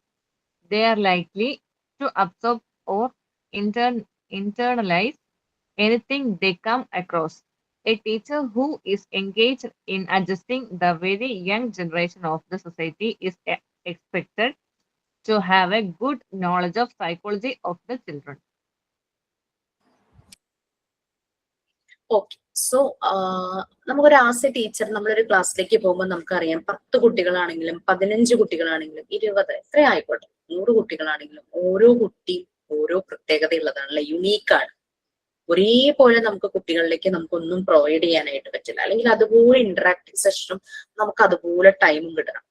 അപ്പോ ഇങ്ങനെ വരുമ്പോ ശരിക്കും teachers വളരെ struggle ചെയ്യുന്ന ഒരു കാര്യമാണ്. 40 minute ആയിരിക്കും ഒരു പീരീഡ്, 40 കുട്ടികൾ ഉണ്ടാവും ചിലപ്പോൾ ക്ലാസ്സിൽ. ഈ 40 മിനിറ്റിലെ 40 കുട്ടികളെ മനസ്സിലാക്കി വരുമ്പോഴേക്കും നമുക്ക് കാര്യമായിട്ടൊന്നും ചെയ്യാൻ പറ്റില്ല. മിക്ക സ്കൂളുകളിലും ചെല്ലുമ്പോൾ കേൾക്കുന്നത് പോർഷൻ തീർന്നിട്ടില്ല. പക്ഷെ കുട്ടികൾക്ക് എന്ത് കിട്ടി എന്നുള്ളത് അവർക്ക് ചിന്തിക്കാൻ പറ്റുന്നില്ല. കാരണം അവരെ സംബന്ധിച്ച് സിലബസിന്റെ ആ ഒരു ഭാരം ഉണ്ടാവും തലയിൽ. അത് എങ്ങനെയെങ്കിലും തീർക്കുക, അവരുടെ പോർഷൻസ് ഒന്ന് തീർക്കുക. കുട്ടികൾ അത് കേൾക്കുന്നുണ്ടോ, ശ്രദ്ധിക്കുന്നുണ്ടോ, അതൊന്നും അപ്പൊ നമ്മൾക്ക് എന്ത് പഠിപ്പിക്കണം, ആരെ പഠിപ്പിക്കണം, എങ്ങനെ പഠിപ്പിക്കണം, ആ ഒരു ഇത് മനസ്സിലാകും. സൈക്കോളജി മനസ്സിലാക്കി കഴിഞ്ഞാൽ പ്രത്യേകിച്ചും പ്രീ സ്കൂൾ ചെല്ലും. പ്രീ സ്കൂൾ എന്ന് പറയുമ്പോൾ വളരെ ചെറിയ കുട്ടികളാണ്.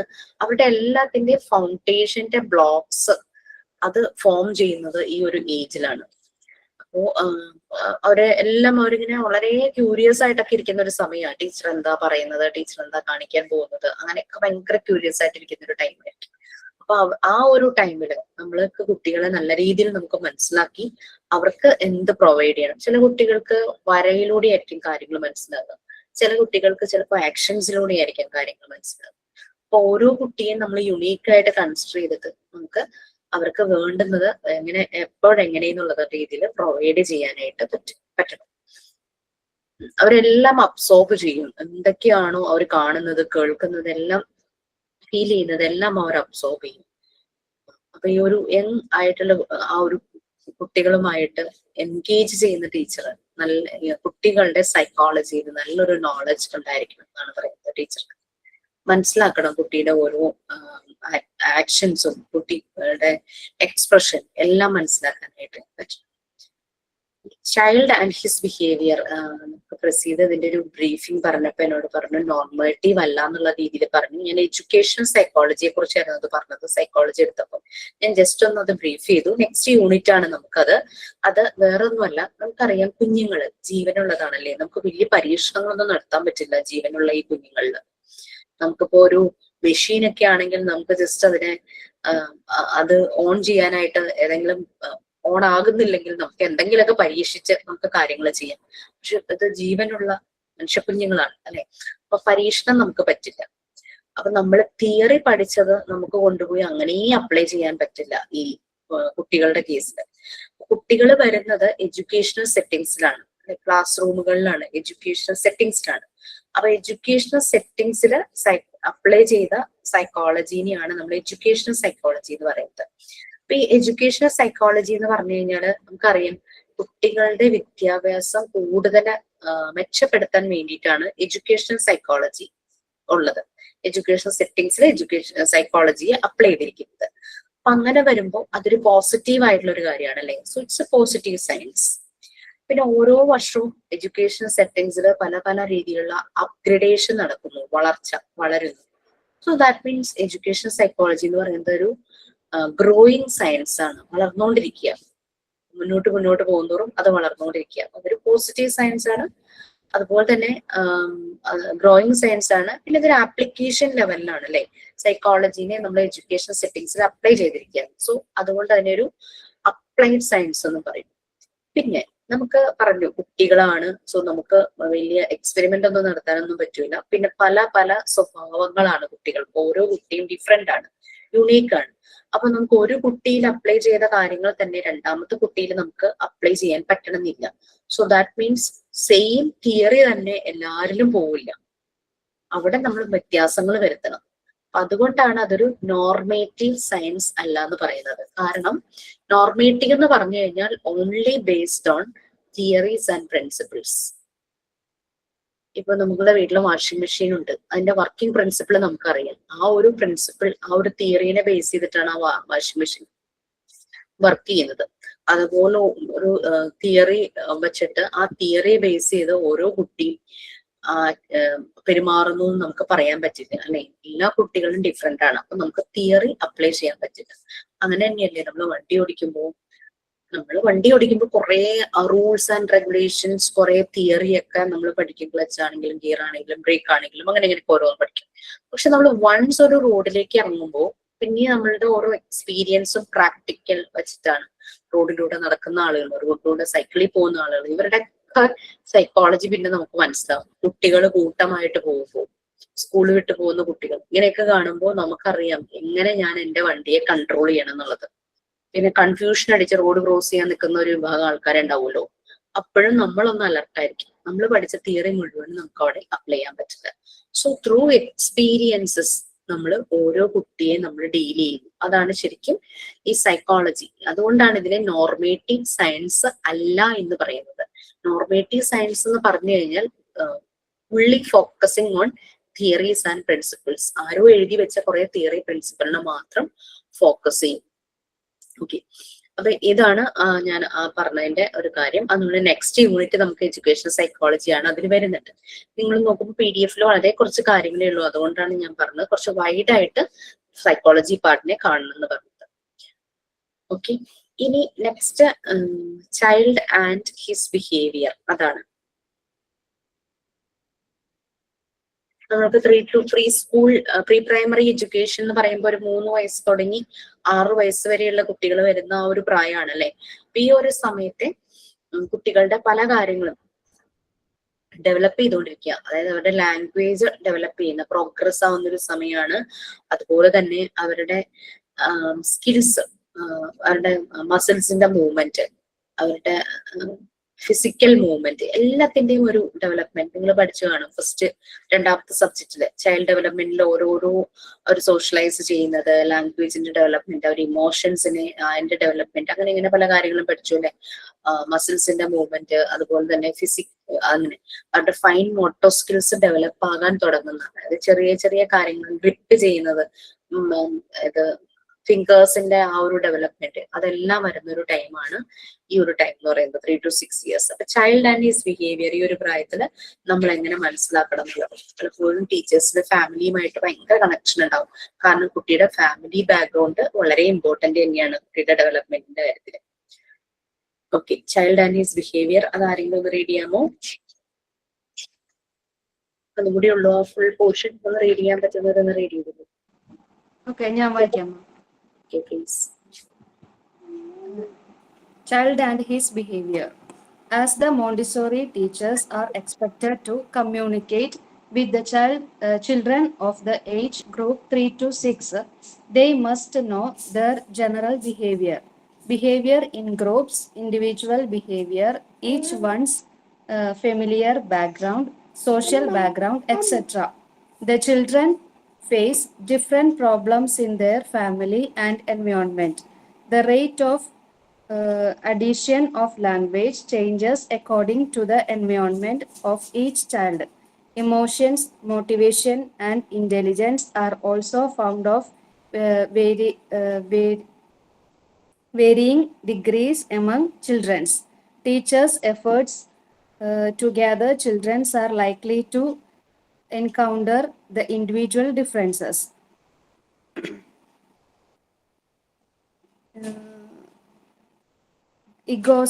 Egocentrism may still prevail with some children.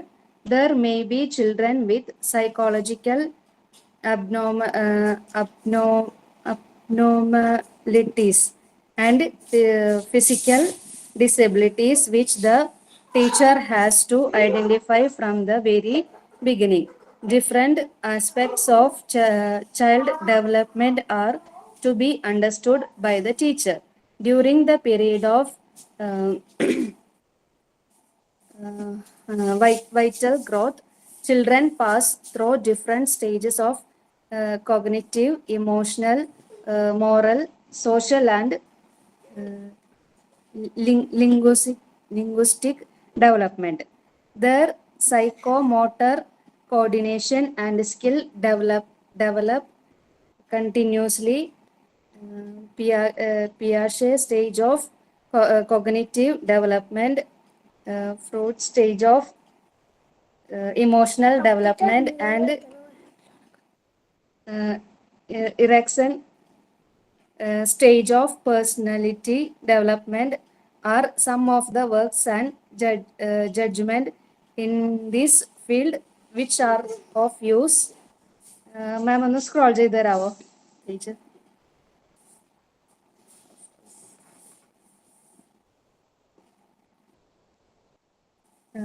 Of use to the teachers without having proper foundation in psychology, a teacher may not succeed in understanding Froebel's idea of teaching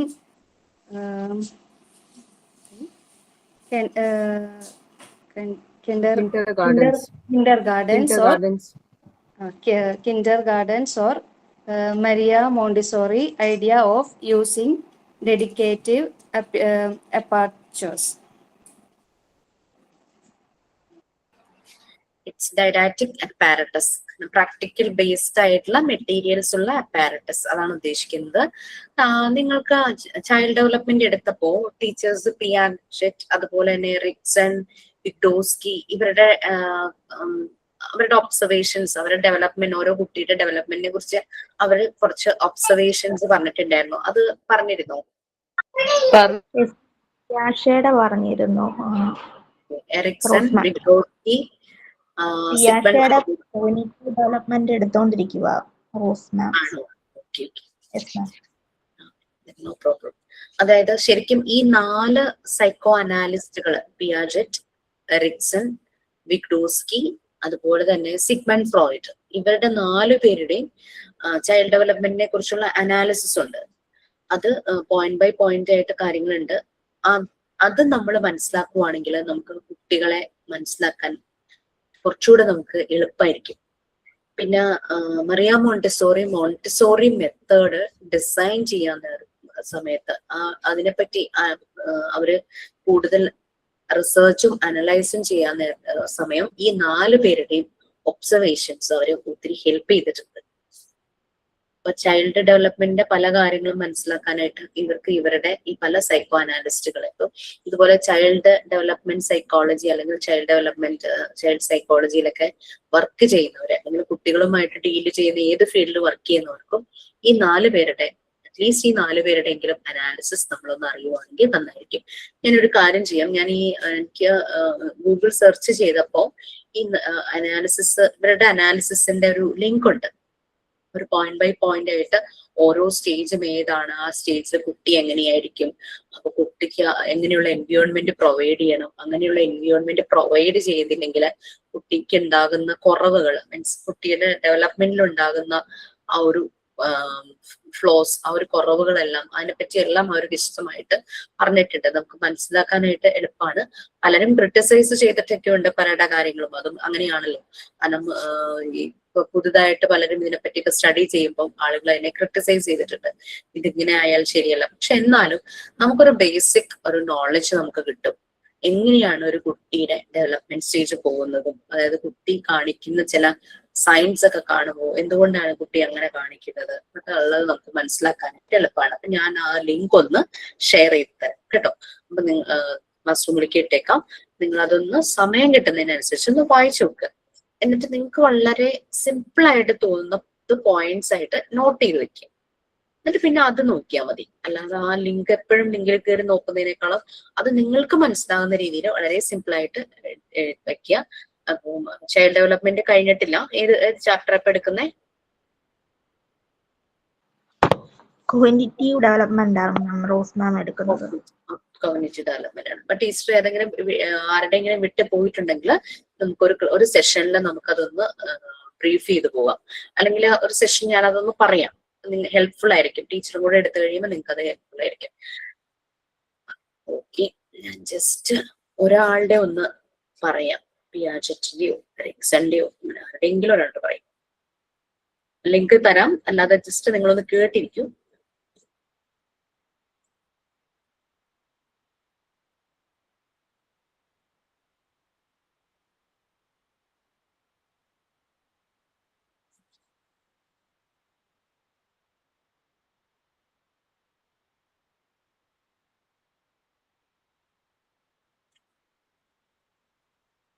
പിയാജറ്റിന്റെ എടുത്തു എന്നല്ലേ പറഞ്ഞേ?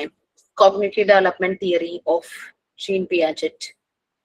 Yes ma'am, 4 stages പറഞ്ഞു അല്ലെ? Sensory motor, pre operational, അതുപോലെ തന്നെ stage, concrete operational stage, formal operations. Okay, അപ്പൊ നിങ്ങൾക്ക് അത് ഓക്കെയാണ്. പിയാജറ്റ് അവിടെ നിൽക്കട്ടെ. എറിക്സന്റെ സ്റ്റേജസ് ഞാനൊന്ന് പറയും.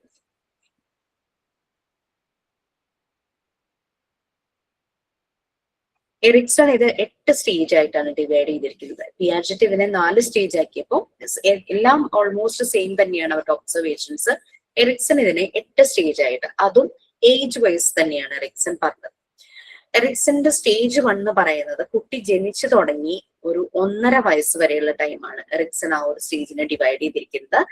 ഇതില് അതായത് കുട്ടിയുടെ ശൈശവാവസ്ഥ, ഇൻഫാൻസി എന്ന് നമ്മൾ പറയും അല്ലെ, ഇൻഫാൻസി, അതായത് ബർത്ത് തുടങ്ങിയിട്ട് 18 months 1.5 വയസ്സ് വരെയാണ്. അപ്പൊ ഈ ഒരു സമയത്ത് കുട്ടി ഏറ്റവും കൂടുതൽ കോണ്ടാക്ട്, അടുപ്പം ആരോടായിരിക്കും? അമ്മയായിരിക്കും അല്ലെ. നമുക്കതിനെ സിംപ്ലി ജനറൽ ആയിട്ട് പറയാം, കെയർ ഗീവർ. കാരണം എല്ലാ കുട്ടികളുടെ കാര്യത്തിലും അമ്മ ചിലപ്പോൾ ഉണ്ടാവണമെന്നില്ല അല്ലെ. അതുകൊണ്ട് നമ്മൾ കെയർ ഗീവർ എന്ന് നമുക്ക് വിളിക്കാം. എല്ലാവർക്കും അമ്മ തന്നെ ആവട്ടെ എന്നാഗ്രഹം.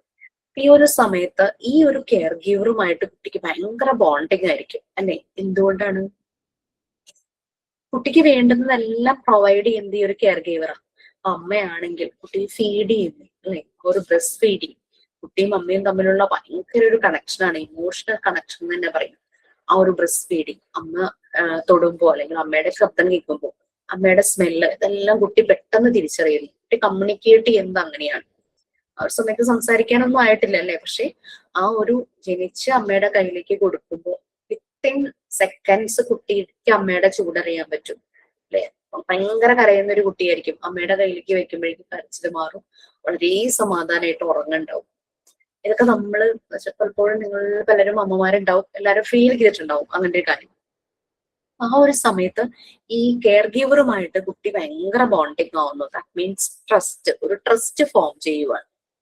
കുട്ടിക്ക് ഭയങ്കര കോൺഫിഡന്റ്. കുട്ടിക്ക് അറിയാം സമയത്തിന് എനിക്ക് ഭക്ഷണം കിട്ടും, സമയത്തിന് എന്നെ കുളിപ്പിക്കും, സമയത്തിന് എന്നെ നല്ല ഡ്രസ്സൊക്കെ ഇടിപ്പിക്കും, സമയത്തിന് എന്നെ ഉറക്കും. ആ ഒരു ട്രസ്റ്റ് കുട്ടിക്ക് കിട്ടും. ജസ്റ്റ് അതിന്റെ ഓപ്പോസിറ്റ് ഒന്ന് ചിന്തിച്ചു നോക്കിയേ. ഈ കെയർ ഗീവർ, അതായത് കെയർ ഗീവർ ആകേണ്ട ആള് ശരിയായതൊന്നും കുട്ടിക്ക് പ്രൊവൈഡ് ചെയ്യുന്നില്ല. സമയത്ത് ഭക്ഷണമില്ല, കുളിപ്പിക്കുന്നില്ല, ഡ്രസ്സ് മാറ്റുന്നില്ല, കുട്ടി ഇത് യൂറിനേറ്റ് ചെയ്താലും മോഷൻ പാസ് ചെയ്താലും അതൊന്നും മാറ്റി ക്ലീൻ ചെയ്യുന്നില്ല. അങ്ങനെയൊക്കെ ആവുമ്പോഴേക്കും കുട്ടിക്ക് അവിടെ ഒരു മിസ്ട്രസ്റ്റ് ആയിരിക്കും, കുട്ടിക്കൊന്നും കിട്ടുന്നില്ല.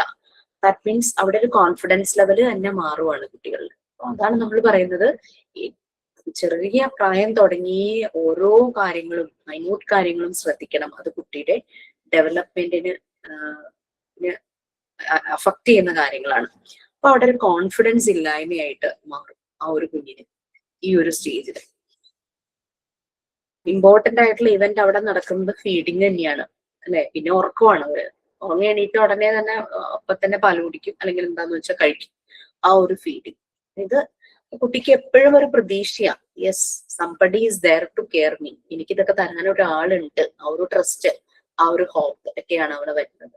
അതേസമയം അതില്ലെങ്കിൽ അതിന് ഭയങ്കര ബുദ്ധിമുട്ടുകളൊക്കെ ആയിരിക്കും. ആ സമയത്ത് ഫുള്ളി ഡിപ്പെൻഡന്റ് ആണ് കുട്ടി. ആ ഒരു കെയർ ഗീവർ കൊടുക്കുന്ന ആ ഒരു കെയർ അനുസരിച്ചാണ് കുട്ടിയുടെ ഡെവലപ്മെന്റ് മുന്നോട്ട് പോകുന്നത്. സേഫ്റ്റി ഫീൽ ചെയ്യും കുട്ടിക്ക്, ഒരു ഭയങ്കരമായിട്ട് ഹാപ്പി ആയിരിക്കും. ഭക്ഷണം കിട്ടാതിരുന്നു കഴിഞ്ഞാൽ വാശി പിടിച്ചൊക്കെ കരയണത് നമ്മൾ കണ്ടിട്ടുണ്ടല്ലേ കുട്ടികള്.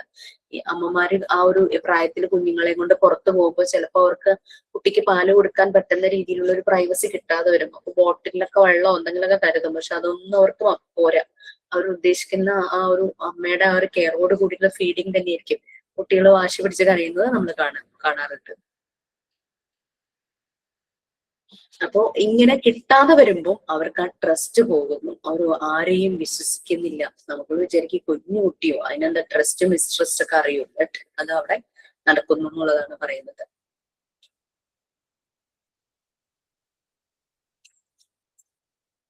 ഓക്കെ, നെക്സ്റ്റ് ഏജ് എന്ന് പറയുമ്പോ സ്റ്റേജ് 2. സ്റ്റേജ് 2ന്റെ ഏജ് ഞാനൊന്ന് പറയാം. സ്റ്റേജ് 2ല് 1.5 വയസ്സ് തുടങ്ങി 3 വയസ്സ് വരെയുള്ള പ്രായം, ആ പ്രീ പ്രൈമറിയിലേക്ക് എത്തുന്നതിന് മുമ്പുള്ള പ്രായം 1.5 വയസ്സ് തുടങ്ങി 3 വയസ്സ് വരെ. ഇപ്പൊ ഈ ഒരു പ്രായമൊക്കെ ആകുമ്പോൾ ഒരു വയസ്സ് 1.5 വയസ്സൊക്കെ ആകുമ്പോഴേക്കും കുട്ടികളെ കുറച്ച് ഇൻഡിപെൻഡന്റ് ആകാനുള്ള ടെൻഡൻസി കാണിക്കും. ശരിയല്ലേ? ഒരു ഇൻഡിപെൻഡന്റ് ആകാനുള്ള ടെൻഡൻസി കാണിക്കും. അവർക്കൊരു ഓട്ടോണമി വരുവാണ്. ഇൻഡിപെൻഡന്റ് ആവാനുള്ള ടെൻഡൻസി കാണിക്കും. പിന്നെ അത് യൂറിൻ കൺട്രോൾ അല്ലെ, വെറ്റ് ചെയ്യുന്നതൊക്കെ കുറേയൊക്കെ മാറണു. യൂറിൻ അവർക്ക് കൺട്രോൾ ചെയ്യാൻ പറ്റുന്നു. അവർക്ക് അവരുടേതായ ലാംഗ്വേജിൽ അവരത് നമുക്ക് പറഞ്ഞു തരുന്നു. യൂറിനേറ്റ് ചെയ്യണമെങ്കിൽ അല്ലെങ്കിൽ മോഷൻ പാസ് ചെയ്യണമെങ്കിൽ എല്ലാം അവർ ഒരു ഇൻഡിക്കേഷൻ അവർക്ക് പറയാനായിട്ട് പറ്റും. അത് ഇപ്പൊ പ്രീവിയസ് സ്റ്റേജ് 1 ആ ഒരു ട്രസ്റ്റ് ബിൽഡ് ചെയ്തിട്ടുണ്ടെങ്കിലാണ് സ്റ്റേജ് 2 ആ രീതിയിലുള്ള ഓട്ടോണമി കുട്ടികൾക്ക് വരുള്ളൂ. ഓരോ സ്റ്റേജും കണക്റ്റഡ് ആണ്. അതേസമയം അങ്ങനെ ശരിയായ രീതിയിൽ പ്രോപ്പർ ആയിട്ടുള്ള കെയർ കിട്ടാത്തൊരു കുട്ടിയാണെങ്കിൽ ബെഡ് വെറ്റിംഗ് കണ്ടിന്യൂ ചെയ്യുന്നു, അവർക്കൊന്നും പറയാനായിട്ട് പറ്റുന്നില്ല, മോഷൻ അങ്ങനത്തെ കാര്യങ്ങളൊന്നും പറയാൻ പറ്റുന്നില്ല. അതിന്റെ റിസൾട്ട് എന്ത് പറ്റുന്നു? ഷെയിം, നാണക്കേടാകുന്നു. മറ്റേത് ഇൻഡിപെൻഡന്റ് ആകാൻ തുടങ്ങുന്നു, ഓട്ടോണമി എന്നുള്ളത് വരുന്നു ആ ഒരു സ്റ്റേജിൽ. സ്റ്റേജ് 3 എന്ന് പറയുമ്പോൾ 3 to ഒരു 5 ആ ഒരു ഏജ്, 5-6 ആ ഒരു ഇയർ ആണ് സ്റ്റേജ് 3. അവിടെ പ്രീ സ്കൂൾ ഇയേഴ്സ് എല്ലാ കാര്യങ്ങളും അവര് ആയിട്ട് മുന്നിട്ട് ചെയ്യാനായിട്ടുള്ള ഒരു ടെൻഡൻസി കാണിക്കും. ഷൂ സോക്സ് ഞാനുണ്ടാവും, ഡ്രസ്സ് ഞാനുണ്ടാവും, അങ്ങനത്തെ ഒക്കെ ഒരു ഇത്. എനിക്ക് ഈ ഡ്രസ്സ് മതി അല്ലേ, എനിക്ക് ഈ പാത്രത്തിൽ ഫുഡ് കൊണ്ടുപോയാൽ മതി, സ്നാക്ക് കൊണ്ടുപോയാൽ മതി, എനിക്ക് ഈ സ്നാക്ക്. സോ ദാറ്റ് മീൻസ് അവർ ഇനീഷ്യേറ്റ് എടുക്കുന്നു അവരുടെ കാര്യങ്ങൾക്ക് കുറച്ച് അവർ ഇനീഷ്യേറ്റ് എടുക്കുന്നു. അതാണ് സ്റ്റേജ് 3. അവര് ഒരു 3 to 6 ആ ഒരു ഏജിൽ വരുമ്പോഴാണ് സ്റ്റേജ് 3 വരുന്നത്. നമ്മളുടെ കയ്യില് കുട്ടികളെ കിട്ടുന്ന ആ ഒരു പ്രായം. അവർ കൂടുതൽ കാര്യങ്ങൾ അറിയാനായിട്ട് അവർ താല്പര്യപ്പെടുന്നു, എക്സ്പ്ലോർ ചെയ്യാൻ തുടങ്ങുന്നു. ആ ഒരു ഇനീഷ്യേറ്റീവ് എടുക്കുന്ന കുട്ടികൾക്ക് ക്യൂരിയസ് ആയിരിക്കും, അവർക്ക് പല കാര്യങ്ങളും അറിയാനായിട്ട് താല്പര്യം തോന്നും, അവർ എക്സ്പ്ലോർ ചെയ്യാൻ തുടങ്ങും. അങ്ങനെ ഇല്ലാത്ത കുട്ടികൾക്ക് എപ്പോഴും ഒരു ഗിൽട്ട് ഫീൽ ആയിരിക്കും, അവരിങ്ങനെ വിഡ്രോ ചെയ്തു പോകും, ഉൾവലിഞ്ഞു പോകും. സ്റ്റേജ് 1 സ്റ്റേജ് 2 റിഫ്ലക്ഷൻ ആണ് സ്റ്റേജ് 3 വരുന്നത്. പിന്നെ സ്കൂൾ ഏജ് 6 to 11 ഇയേഴ്സ് അടുത്ത സ്റ്റേജ്, 4th സ്റ്റേജ്. ആ ഒരു സമയത്ത് ഒരു കൂടുതൽ എന്തൂസിയാസ്റ്റിക് ആയിട്ട് കാര്യങ്ങൾ ചെയ്യാനായിട്ട് തുടങ്ങുന്നു. ഒരു 6th സ്റ്റാൻഡേർഡ് ഒക്കെ എത്തുമ്പോഴേക്കും ചെറിയ ചെറിയ കോമ്പറ്റീഷൻസ്, അവരുടെ സ്കില്ലൊക്കെ പുറത്തേക്ക് വരുന്നു. അങ്ങനെ അവർ കൂടുതൽ എന്തൂസിയാസ്റ്റിക് ആവുന്നു, വളരെ സ്മാർട്ടായി വരുന്ന ഒരു ടൈം. അപ്പം അതൊരു അവരിൽ കോൺഫിഡൻസ് ബിൽഡ് ചെയ്യുന്നു, ഭയങ്കരമായിട്ട് കോൺഫിഡൻസ് ബിൽഡ് ചെയ്യുന്നു. അപ്പോഴും അവരുടെ വീട്ടിലെ എൻവയോൺമെന്റ് അതൊരു ഫാക്ടർ തന്നെയാണ്. അതേസമയം ആ രീതിയിലുള്ളൊരു അപ്പൊ അങ്ങനെ വരുമ്പോൾ ഈ ഒരു ഏജില് പാരന്റ്സും ടീച്ചേഴ്സും കുട്ടികളെ ഒത്തിരി മോട്ടിവേറ്റ് ചെയ്യും, സപ്പോർട്ട് ചെയ്യും. അപ്പം വീട്ടിൽ നിന്നും അങ്ങനെ ഒരു മോട്ടിവേഷൻ കിട്ടാതെ വരുമ്പോൾ കുട്ടി ഭയങ്കര ഇൻഫീരിയർ ആകും. മറ്റുള്ള കുട്ടികളുടെ മുന്നിൽ ഞാൻ ഒന്നുമല്ല ആ ഒരു ഫീല് അതിന് വരും. കോൺഫിഡൻസ് കുറഞ്ഞിട്ട് ഇൻഫീരിയർ ആയിട്ട് വിഡ്രോ ചെയ്യാനായിട്ട് തുടങ്ങും. നെക്സ്റ്റ് അഡോളസൻസ് ഏജ് ആണ് 12 to 18 ഇയേഴ്സ് എന്ന് പറയുന്നത് അടുത്ത സ്റ്റേജ്, 5ാമത്തെ സ്റ്റേജ് എന്ന് പറയുന്നത്. കുറച്ചു മുമ്പ് നമ്മൾ പറഞ്ഞില്ലേ, നമ്മുടെ പേഴ്സണാലിറ്റിയുടെ ഭാഗമായിട്ട് നമ്മളെ ആളുകൾ ശ്രദ്ധിക്കാൻ തുടങ്ങുന്നു, നമുക്കൊരു ഐഡന്റിറ്റി ഉണ്ടാകുന്നു. ഈ സ്പോർട്സിൽ നല്ല കളിച്ച കുട്ടി, അല്ലെങ്കിൽ ഡാൻസ്, പാട്ട്, അല്ലെങ്കിൽ ക്ലാസ്സിൽ എന്താ പറയാ ഡിസ്റ്റർബൻസ് ഒന്നും ഇല്ലാതെ വളരെ ശ്രദ്ധിച്ചിരിക്കുന്ന ഒരു കുട്ടി, അങ്ങനെയൊക്കെ പറഞ്ഞിട്ട് ഓരോരോ ഐഡന്റിറ്റി കുട്ടികൾക്ക് വരികയാണ് ഈ ഒരു സമയത്ത്. അവർ സോഷ്യലൈസ് ചെയ്യാനായിട്ട് തുടങ്ങുന്നു, ഫ്രണ്ട്സ് ഉണ്ടാകുന്നു, പീർ ഗ്രൂപ്പ്, അങ്ങനെ അവരുമായിട്ട് ഇന്ററാക്ട് ചെയ്യുന്നു, അങ്ങനെയുള്ള കാര്യങ്ങളെല്ലാം. അപ്പോ അതേസമയം ശരിയായൊരു എൻവയോൺമെന്റ് അല്ല. അവരുടെ പ്രീവിയസ് സ്റ്റേജിലൊക്കെ അവർക്ക് ഇഷ്യൂസ് ഉണ്ടായിരുന്നുവെങ്കിൽ കുട്ടിക്ക് എപ്പോഴും കൺഫ്യൂഷനാണ്. ഞാനത് ചെയ്താൽ ശരിയാവോ, I am not good for that, ആ ഒരു ഫീല് വരും ആ ഒരു അഡോളസൻസ് പ്രായത്തില്. എപ്പോഴും അവർക്ക് അത് കോൺഷ്യസ് ആണ്. അഡോളസൻസ് എല്ലാവരും കോൺഷ്യസ് ആണ്, നമുക്കറിയാലേ. മുടി ചീകി വെച്ചാൽ ഇത് ശരിയാണോ, ഷർട്ട് ഞാൻ ഇട്ടത് ശരിയായോ, ഷൂ കറക്റ്റ് ആയോ, അങ്ങനെയൊക്കെയുള്ള അത് അഡോളസൻസ് ആ ഒരു പ്രായത്തിൽ തന്നെ എപ്പോഴും ഉണ്ടാകും. ഈ ഒരു കൺഫ്യൂഷൻസ് ഒക്കെ ഉള്ള ഒരു പ്രായമാണ്. ആ സമയത്ത് നമ്മൾ ശരിയായ രീതിയിൽ അവരെ മോട്ടിവേറ്റ് ചെയ്താൽ മാത്രമാണ് അവർക്ക് അവരുടെ ഒരു ഐഡന്റിറ്റി, അതിനെക്കുറിച്ചുള്ള ഒരു കോൺഫിഡൻസും അവര് കുറച്ചുകൂടെ മുന്നോട്ട് കാര്യങ്ങൾ ചെയ്യുള്ളൂ. അതേസമയം അങ്ങനെ ഒരു സപ്പോർട്ട് ഇല്ലാത്ത കുട്ടികൾക്ക് എപ്പോഴും കൺഫ്യൂഷൻസ് ആയിരിക്കും. പിന്നെ യങ് അഡൽട്ട്ഹുഡ് 19 വയസ്സ് തുടങ്ങി ഒരു 40 വയസ്സ് വരെ എന്ന് പറയുന്നത്, പഠിത്തമൊക്കെ കഴിഞ്ഞ് അടുത്ത ജോലി, അങ്ങനെയുള്ള കരിയർ, അതിലേക്ക്, പിന്നെ അതുപോലെ തന്നെ റിലേഷൻഷിപ്പിലേക്കൊക്കെ ചെല്ലുന്ന ഒരു പ്രായം അല്ലെ. ഇന്റിമസി ഓപ്പോസിറ്റ് സെക്സിനോടൊരു അടുപ്പം തോന്നുന്നു, ഇന്റിമസി തോന്നുന്നു. അതേസമയം ഇതിൽ ഫെയിൽ ആകുന്ന ആളുകൾ ഐസൊലേറ്റഡ് ആയി പോകുന്നു, അവർ ഒറ്റപ്പെട്ടു പോകുന്നു. എഡ്യൂക്കേഷൻ അക്കാദമിക്കും ശരിയാക്കി കരിയറും ശരിയായി പോയി ഒരു നല്ലൊരു റിലേഷൻഷിപ്പും നല്ല ഹെൽത്തി റിലേഷൻഷിപ്പും ആണെങ്കിൽ അവര് നല്ലൊരു കോൺഫിഡൻസ്, നല്ല അവരുടെ ലൈഫ് സെറ്റ് ആക്കാനുള്ള ഒരു അവർ ഫുൾഫിൽ ചെയ്യും. അതേസമയം ഇത് ഇല്ലാത്ത കുട്ടികൾ ഐസൊലേറ്റഡ് ആയി പോകും. മിഡിൽ അഡൽട്ട്ഹുഡ് 40 വയസ്സ് തുടങ്ങി 65 വയസ്സ് വരെ. ഓക്കെ, ഈ ഒരു സമയത്ത് അവര് വർക്ക് ചെയ്യുന്നുണ്ടാകും. പിന്നെ പാരന്റ്ഹുഡ് അത് എൻജോയ് ചെയ്യുന്നവരായിരിക്കും. നല്ല രീതിയിൽ പോവുകയാണെങ്കിൽ അവരുടെ വർക്ക് ആൻഡ് പാരന്റ്ഹുഡ് നല്ല രീതിയിൽ പോകും. അല്ലാത്തവർക്ക് ലൈഫ് അങ്ങോട്ട് ഇഷ്ടപ്പെടാത്ത രീതിയിലുള്ള ലൈഫാണെങ്കിൽ അവർക്ക് ജീവിതമേ വേണ്ട എന്നുള്ള തോട്ടൊക്കെ വരണം. Then maturity 65 to death. ഇവിടെ എന്ന് പറഞ്ഞു കഴിഞ്ഞാൽ പ്രീവിയസ് സ്റ്റേജസിലെല്ലാം ഫുൾഫില്ല് ചെയ്ത നല്ലൊരു ലൈഫ്, നല്ല കരിയർ, നല്ല അക്കാദമിക്സ്, കരിയർ ലൈഫ് എല്ലാം നല്ല രീതിയിൽ പോവുകയാണെങ്കിൽ സ്വസ്ഥമായിട്ടുള്ള റിട്ടയർമെന്റ് ലൈഫ് എന്നൊക്കെ പറയില്ലേ അത്. പക്ഷെ ഇതൊന്നും പ്രോപ്പർ ആയിട്ടല്ല പോകുന്നെങ്കിൽ ഒരു ഡെസ്പെയർ, നിരാശയിലേക്ക് പോകും, ഡിപ്രഷനൊക്കെ ആകാനുള്ള ചാൻസ് ഉണ്ട്. അപ്പോൾ അത് ലൈഫിന്റെ ഒരു റിഫ്ലക്ഷൻ. നല്ല രീതിയിലാണെങ്കിൽ അവർ ഭയങ്കര ഹാപ്പി ആയിട്ട് അവരുടെ ആ ഒരു ദിവസങ്ങൾ, പിന്നീടുള്ള ജീവിതത്തിന്റെ ദിവസങ്ങൾ അവര് നല്ല ലൈവ്ലി ആയിട്ട് അവർ പോകും. ഇങ്ങനെ 8 സ്റ്റേജസ് ആയിട്ടാണ് എറിക്സൺ ഇതിനെ ഡിവൈഡ് ചെയ്തിരിക്കുന്നത്, 8 സ്റ്റേജസ് ആയിട്ട്.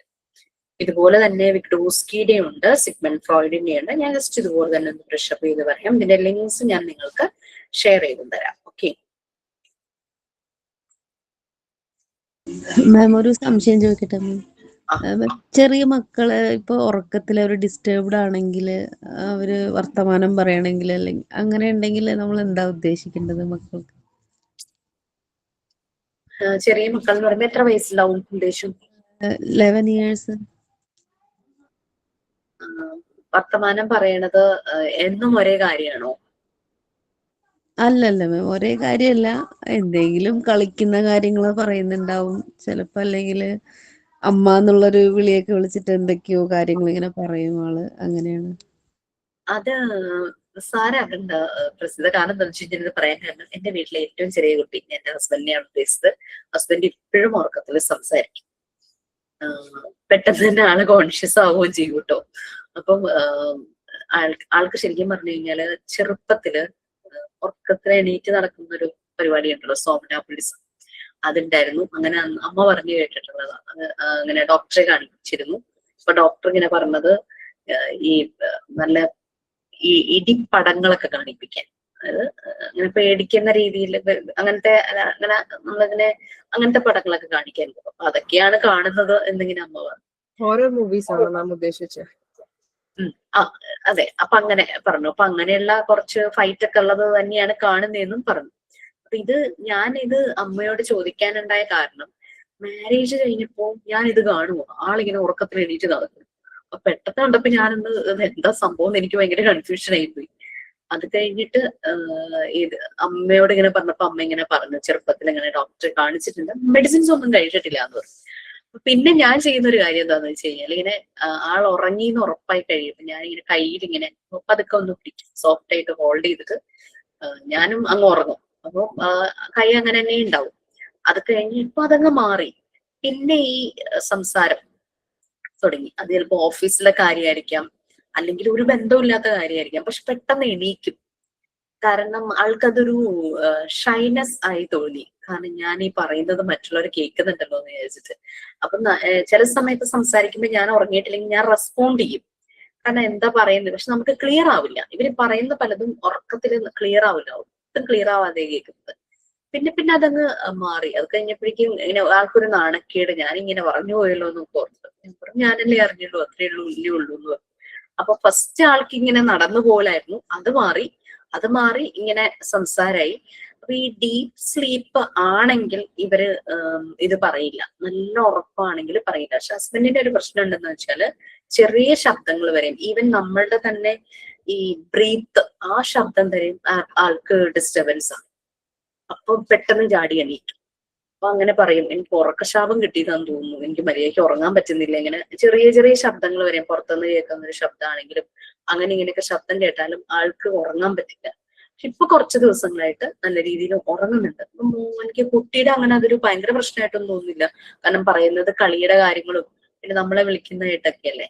അപ്പൊ ഈ ഉറങ്ങുന്നതിന് മുമ്പ്, അതായത് നമ്മളിപ്പോ ഉറങ്ങാൻ പോകുന്നതിന് മുമ്പ് എന്തെങ്കിലും ഒരു കാര്യങ്ങള് ക്ലോസ് ചെയ്യാനായിട്ടുണ്ടോ, അല്ല അതായത് അവര് നമ്മളോട് എന്തെങ്കിലും ഷെയർ ചെയ്യാനുള്ളത് ഷെയർ ചെയ്യാൻ പറ്റിയിട്ടില്ല, അപ്പൊ അങ്ങനെ വിശേഷങ്ങൾ എന്തെങ്കിലും ഉണ്ടെങ്കിൽ കുറച്ച് സമയം ആളോട് സംസാരിച്ച് അങ്ങനെ അവർക്ക് പറയാനുള്ളത് മുഴുവനും നമ്മളൊന്ന് കേട്ടതിന് ശേഷം കുട്ടിയെ ഉറക്കുക. കാരണം ഈ ചില കേസസിലുള്ളത് എങ്ങനെയാന്ന് വെച്ച് കഴിഞ്ഞാല് ഈ ഞാൻ നിങ്ങളുടെ പറയല്ല, ഈ എന്തെങ്കിലുമൊക്കെ കുസൃതിയൊക്കെ കാണിക്കുമ്പോ അമ്മമാര് വഴക്ക് പറഞ്ഞ് ചിലപ്പോ ചെറിയൊരു അടി കൊടുത്തിട്ടുണ്ടാവും.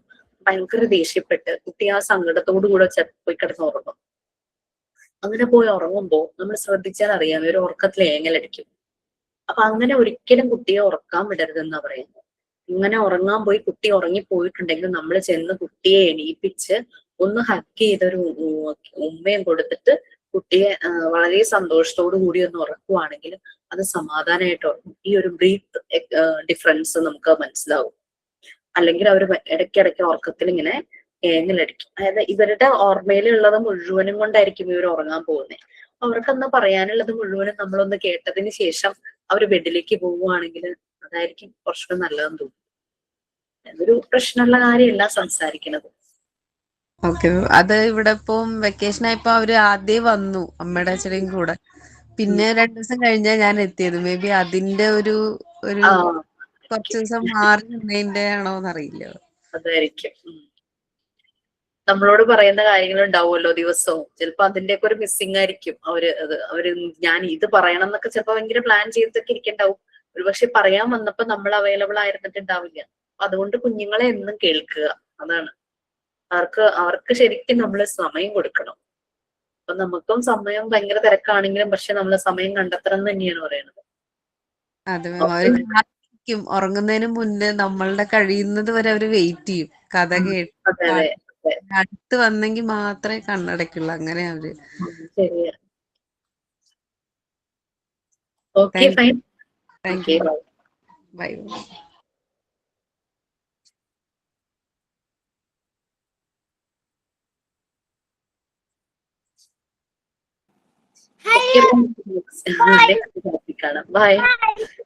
By bye. അമ്മയോട് ഇന്ന് ക്ലാസ് കാണുവാണോ?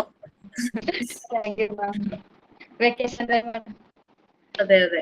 എത്രാം ക്ലാസ്സിലാ മോൻ പഠിക്കുന്നത്? ഇപ്പോ സെക്കൻഡ് സ്റ്റാൻഡേർഡില്.